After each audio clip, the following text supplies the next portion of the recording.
You are listening to the audio production of When Poets Were Warriors, Retrieving a Biblical Vision of Masculinity by Casey B. Hough, published by B&H Publishing Group.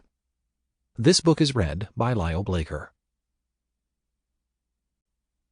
To Carter, Jude, and Weston, my prayer is that you would continue to grow into the kind of men that God has called you to be in Christ.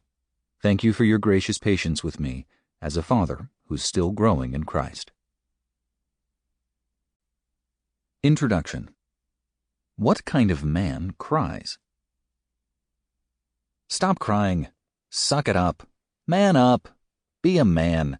You're acting like a girl. On more than one occasion, I've hollered these types of comments at my sons. I typically did this at sporting events when they would demonstrate some sort of tender emotion. It might have been when they had struck out, walked a batter, missed a layup, or missed a tackle. They would cry, I would scream, they would bite their lip and soldier on. I felt vindicated. I told myself I was raising real men, but honestly at the time, I didn't even know what that meant. My journey to understand what it means to be a Christian man began next to a baseball field dugout. I had pulled one of my sons off to the side to give him a pep talk. He was crying about his performance. I gritted my teeth, looked at him in the eyes, and said, "You've got to quit crying. You've got to man up. Men don't cry." I felt like Jimmy Dugan from A League of Their Own. There's no crying in baseball. This was not a new scene in our story, but something felt different after this encounter. For the first time, I felt like something was wrong. That something wrong was me. It was the last three words of my conversation with my son that hung in the air. Men don't cry. I knew this was wrong, so why was I saying it? I am not the first to wrestle with these feelings.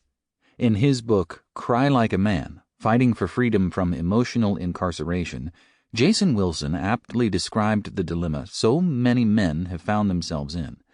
He writes, "With all the theories, credos, and misleading mantra, man up, no pain, no gain, not to be outdone by the mother of all misguided intelligence, real men don't cry, we have been deceived into suppressing our emotions to impress others. There is simply no room for weakness."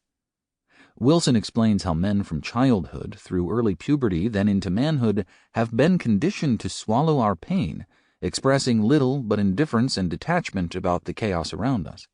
Wilson goes on in his book to vividly describe this suppression of male emotion as emotional incarceration. In my case, I was the looming officer making sure my boys didn't get out of line. After that fateful afternoon, next to the dugout, I wish I could say I rushed home for some deep soul-searching, but I didn't. The discomfort I felt did not find a settled place in me, but the disruption sowed enough seeds to bear fruit along the rocky path of my heart weeks later while I read through the Gospels. As I worked through Matthew, Mark, and Luke, I encountered the perfect man, Jesus the Nazarene. This was not my first encounter with Jesus. I grew up learning about him on Sundays and Wednesdays at my Baptist church, and every school day at my private fundamentalist Baptist academy. I knew a lot about Jesus, even winning the Best Christian Example Award a few years in a row. That sounds even more impressive considering that I wasn't actually a Christian at the time. But God, in His grace, did not allow me to stay in that condition. In His great mercy, when I was 17, God opened my heart to receive the gospel. I was forgiven, made new, born again. With this new life in Christ came an insatiable desire to learn more about this God who saved me. I read almost everything I could get my hands on. Before my conversion, I'm pretty sure the only book I had actually read from cover to cover was Matt Christopher's Return of the Home Run Kid. But that changed when God redeemed me.